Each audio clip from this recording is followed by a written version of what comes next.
पर इनको छुट्टी नहीं मिली, ये नहीं आ सके। फिर इन्होंने कहा कि हम 1 साल बाद, मैं पूरी कोशिश करूंगा कि मैं 1 साल बाद आ जाऊं। इधर मैं, इनके वालिद, हम लोग जो है वो उस दौर से गुजरे, डिलीवरी हो गई, सारी चीजें हो गई, तकरीबन 1 साल का अरसा गुजर गया सर। उसके बाद हम लोग इसी उम्मीद में थे कि आ जाएंगे, कल आएंगे, कभी खबर आ जाएगी कि अब आने वाला हूँ। पहले तो मेरी इनसे बातचीत हो रही थी, हम लोग स्काइप पे, इंटरनेट पे बात कर रहे होते थे, मालूमात रहती थी कि क्या हो रहा है, अपने रूटीन का भी हमें बताते रहते थे। फिर जब दिन करीब आए कि मैं अब आने वाला हूँ और मैं निकलूंगा यहाँ से, इन्होंने मुझे इत्तला कर दी। उसके बाद जो है सर, हम तो खुशियां मनाने लग गए कि अब पहली दफा आ रहे हैं, बच्चे को पहली दफा देखेंगे, सारी चीजें।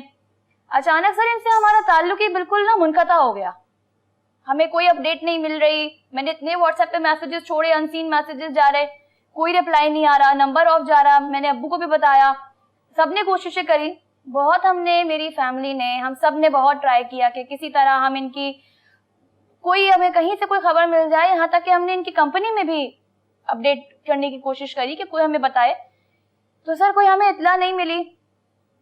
मुझे बाबा ने समझाया कि बेटा कोई बात नहीं, मैं कोशिश कर रहा हूँ और मैं खबर लगा लूंगा, पता लगा लूंगा। सर मेरे लिए तो आप ऐसे समझे कि छोटे से बच्चे का मेरा साथ था सर, मुझे तो समझ ही नहीं आया कि मैं क्या करूं, दिन रात कैसे गुजर रहे थे मुझे पता ही नहीं था। फिर इन सारे हालात को देखते हुए मुझे वजाहत के अब्बू ने ये कहा कि बेटा अब 1-2 साल गुजर चुके हैं, हमें कोई खबर नहीं आई है, अभी तक वहां से कोई जवाब भी नहीं आया किसी किस्म का। तो सर इस अरसे में फिर मुझे इन्होंने कहा कि बेटा इतने बच्चे के साथ आप कैसे अकेले जिंदगी गुजारोगे, तो हम आपकी अगर रजामंदी हो तो हम आपके लिए कोई दूसरा रिश्ता देखते हैं। तो सर इस बात से मेरा तो बहुत दिल खराब हुआ, मैंने सोचा कि ये कैसे मुमकिन है। फिर मेरी फैमिली ने भी मुझे समझाया कि बेटा आपके साथ इतना छोटा सा बेटा है, फिर घर पे भी कोई नहीं है, वो वालिद साहब बुजुर्ग हैं, किस तरह से मैनेज करोगे मामले। और कई दफा तो सर लोगों ने ये भी कहा कि क्या पता, तुम्हें क्या मालूम उसने कहीं दूसरी शादी कर ली हो, बस ये बहुत सारे दिल में थे। फिर मैंने अपने खानदान में भी बोला कि भाई कोई मालूम करो क्या मामलात हैं। सर जब कुछ पता नहीं चला तो मुझे भी समझ में नहीं आया कि मैं क्या करूं, किस तरह अकेले जो है वो सब चीजें देखूं।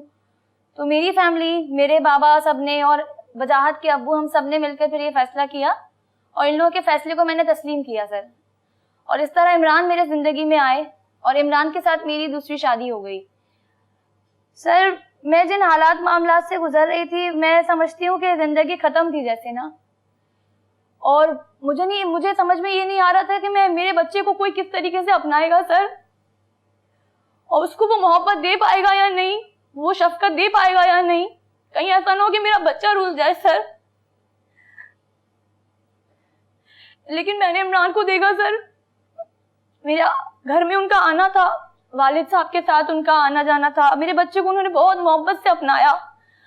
वो कमी जो वजाहत की थी इमरान ने उसे पूरा किया सर। तो मेरे दिल में उनकी इज्जत बहुत बढ़ी।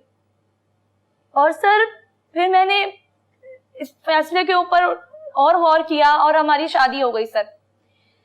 अल्हम्दुलिल्लाह सर इन्होंने बहुत खुशी से, बहुत प्यार से मुझे रखा और हमारे हालात मामलात को समझते हुए बड़ी समझदारी के साथ हमें लेकर चले।